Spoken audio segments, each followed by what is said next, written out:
بسم اللہ الرحمن الرحیم۔ السلام علیکم ناظرین گرامی، آج کی اس ویڈیو کے اندر ہم آپ لوگوں کو ایسے انبیاء کرام کا ذکر بتائیں گے، ایسے انبیاء کرام کے بارے میں بتائیں گے کہ جس نے سب سے پہلے قلم سے لکھنا ایجاد کیا، جس نے لباس بنانا ایجاد کیا۔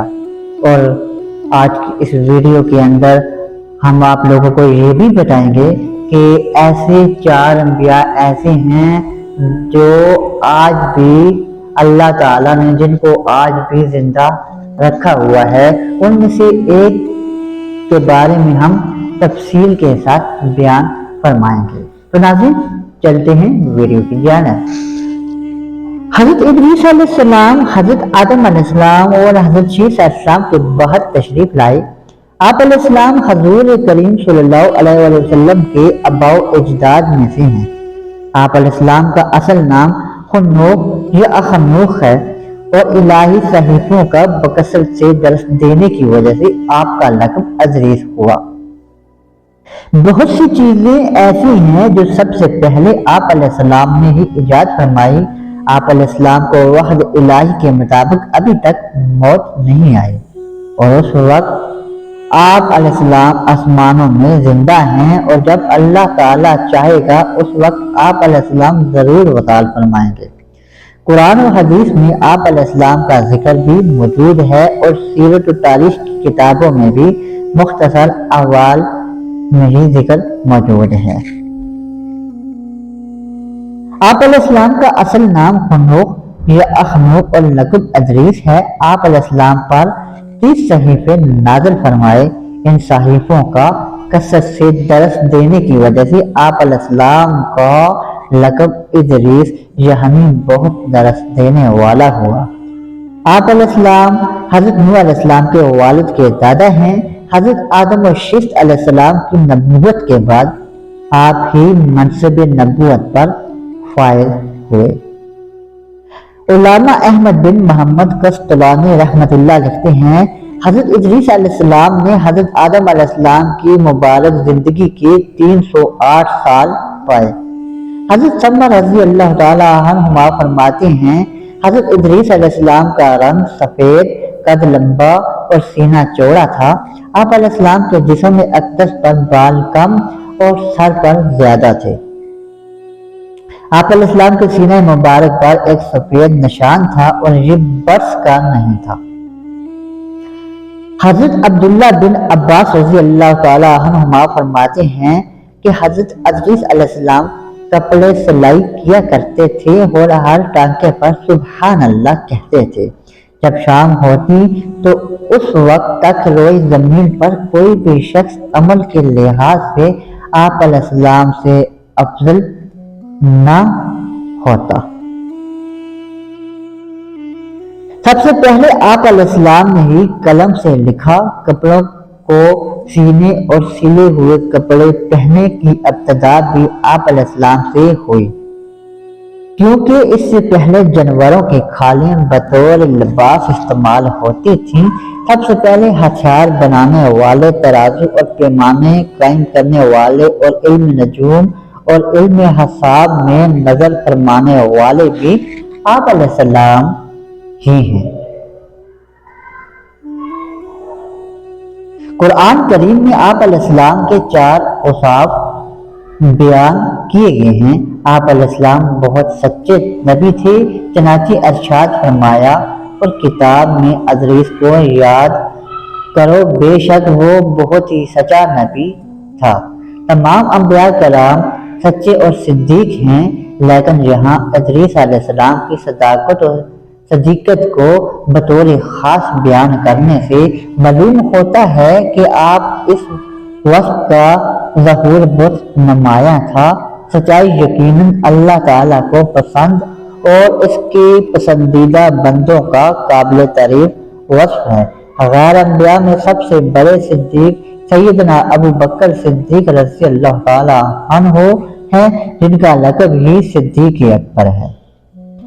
آپ علیہ السلام کو صبر کرنے والے اور قرب الہی کے لائق بندوں میں سے تھے، جیسا کہ ارشاد فرمایا، اور اسماعیل اور ادریس کو ذوالکفل کو یاد کرو، وہ سب صبر کرنے والے تھے اور انہیں ہم نے اپنی رحمت میں داخل فرمایا، بے شک وہ ہمارے قرب خاص کے لائق لوگوں میں سے ہے۔ اللہ تعالیٰ نے آپ علیہ السلام پر جو انعامات فرمائے ان میں سے 2 کا تذکرہ قرآن پاک میں بھی موجود ہے۔ آپ علیہ السلام کو اپنی خاص رحمت میں داخل فرمایا اور ارشاد فرمایا، اور اسماعیل اور ادریس کو ذوالکفل کو یاد کرو، سب صبر کرنے والے ہیں اور انہیں ہم نے اپنی رحمت میں داخل فرمایا۔ آپ علیہ السلام کو آسمان پر اٹھا لیا، فرمان باری ہے، اور ہم نے اسے ایک بلند مکان پر اٹھا لیا ہے۔ آپ علیہ السلام کے بارے میں اللہ تعالیٰ کا ارشاد ہے، اور ہم نے اسے ایک بلند مکان پر اٹھا لیا۔ بلند مکان پر اٹھا لینے کے بارے میں ایک قول یہ ہے کہ اس سے آپ علیہ السلام کے مرتبے کی بلندی مراد ہے، اور ایک قول یہ ہے کہ آپ علیہ السلام کو آسمان پر اٹھا لیا گیا، اور زیادہ صحیح یہی دوسرا قول ہے۔ آسمان پر جانے کے واقعے کے متعلق اعلیٰ حضرت امام احمد رضا خان رحمۃ اللہ فرماتے ہیں، آپ علیہ السلام کے واقعے میں علماء کو اختلاف ہے، اتنا تو ایمان ہے کہ آپ آسمان پر تشریف فرما ہیں، قرآن عظیم میں ہے، اور ہم نے اسے ایک بلند مکان پر اٹھا لیا۔ بعض روایت میں یہ بھی ہے کہ بعد موت پر آپ آسمان پر تشریف لے گئے۔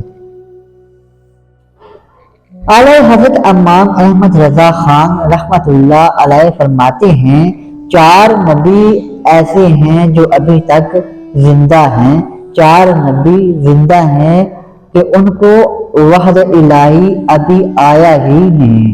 یوں تو ہر نبی زندہ ہے جیسا کہ حدیث پاک میں ہے، بے شک اللہ نے حرام کیا ہے زمین پر کہ انبیاء کرام کے جسموں کو خراب کرے، تو اللہ جل جلالہ کے نبی زندہ ہیں، روزی دیے جاتے ہیں انبیاء کرام پر، ایک آن کو محض تصدیق وحد الہی کے لیے موت طاری ہوتی ہے، بہت اس کے پھر ان کو حیات حقیقی ہنسی اور دنیاوی عطیہ ہوتی ہے۔ خیر، ان 4 میں سے 2 آسمان پر ہیں اور 2 زمین پر۔ خضر و الیاس علیہ السلام زمین پر ہیں، اور ادریس و عیسیٰ علیہ السلام آسمان پر ہیں۔ حضرت ادریس علیہ السلام کو موت ضرور آئے گی۔ اسی مقام پر سیدنا اعلیٰ حضرت رحمت اللہ سے سوال ہوا، حضور ان پر موت طاری ہوگی؟ اس کے جواب میں فرمایا ضرور، کیونکہ ارشاد باری تعالیٰ ہے، کل نفس ذائقۃ الموت، ہر جان کو موت چکھنی ہے۔ یہاں بعض علماء نے ایک بڑی پیاری بات لکھی، اور حضرت ادریس علیہ السلام نے جو رفعت عطا کی گئی اس کے بارے میں اللہ تعالیٰ نے ارشاد فرمایا، اور ہم نے اسے ایک بلند مقام عطا فرما دیا، اور سید المرسلین کو اس سے کہیں زیادہ افضل اور کامل رفعت عطا کی گئی، کیونکہ اللہ تعالیٰ نے دنیا و آخرت میں آپ علیہ السلام کا ذکر بلند کر دیا، جیسا کہ ارشاد فرمایا، اور ہم نے تمہاری خاطر تمہارا ذکر بلند کر دیا، اور کوئی خطیب اور کوئی نمازی ایسا نہیں جو یہ نذرانہ دیتا ہو، یوں اللہ تعالیٰ نے زمین کے مشرق و مغربوں میں حضور صلی اللہ علیہ وسلم کے نام کو اپنے نام کے ساتھ ملا دیا۔ حضرت ابو ذر رضی اللہ تعالیٰ عنہ سے مروی ہے کہ نبی کریم صلی اللہ علیہ وآلہ وسلم نے ارشاد فرمایا، سب سے پہلے جس نے قلم سے لکھا وہ حضرت ادریس علیہ السلام ہے۔ اس سے معلوم ہوا کہ قلم سے لکھنا سنت انبیاء ہے۔ قرآن کریم اور احادیث مبارکہ میں بھی قلم اور اس کی کتابت کی اہمیت کو اجاگر کیا گیا۔ چنانچہ ایک اور مقام پر ارشاد باری تعالیٰ ہے، پڑھو اور تمہارا رب ہی سب سے بڑا کریم جس نے قلم سے لکھنا سکھایا۔ دوسرے مقام پر ارشاد فرمایا قلم اور اس کی قسم جو لکھتے ہو۔ حضرت عبداللہ بن عمر رضی اللہ تعالی عنہما سے روایت ہے حضور انور صلی اللہ علیہ وآلہ وسلم نے ارشاد فرمایا علم کو قید کر لو۔ میں نے عرض کی اسے قید کرنا کیا ہے؟ ارشاد فرمایا اسے لکھ لینا۔ حضرت ابو ہریرہ رضی اللہ تعالی عنہ فرماتے ہیں حضور نبی کریم صلی اللہ علیہ وآلہ وسلم نے خطبہ ارشاد فرمایا اور دوران گفتگو ایک واقعہ بیان کیا۔ اختتام خطبہ پر ایک یمنی شخص ابو شاہ نے عرض کی یا رسول اللہ صلی اللہ علیہ وآلہ وسلم یہ واقعہ مجھے لکھ دیجئے۔ آپ صلی اللہ علیہ وآلہ وسلم نے ارشاد فرمایا ابو شاہ کو لکھ کر دے دیا کرو۔ قلم و کتابت کی اہمیت اس سے بھی واضح ہے کہ وہ دور رسالت میں وحی اور خطوط قلم سے ہی لکھے جاتے تھے۔ صدر الفاظل مفتی نعیم الدین مراد آبادی رحمۃ اللہ علیہ فرماتے ہیں کتابت میں بڑے منافع ہیں۔ کتابت سے ہی علوم ضبط میں آتے ہیں۔ گزرے ہوئے لوگوں کی خبریں ان کے احوال ان کے کلام محفوظ رہتے ہیں۔ کتابت نہ ہوتی تو دین اور دنیا کے کام قائم نہ رہ سکتے۔ واقعہ مراد بیان کرتے ہوئے حضور اکرم صلی اللہ علیہ وآلہ وسلم نے ارشاد فرمایا پھر مجھے اوپر لے گئے حتیٰ کہ چوتھے آسمان پر پہنچے۔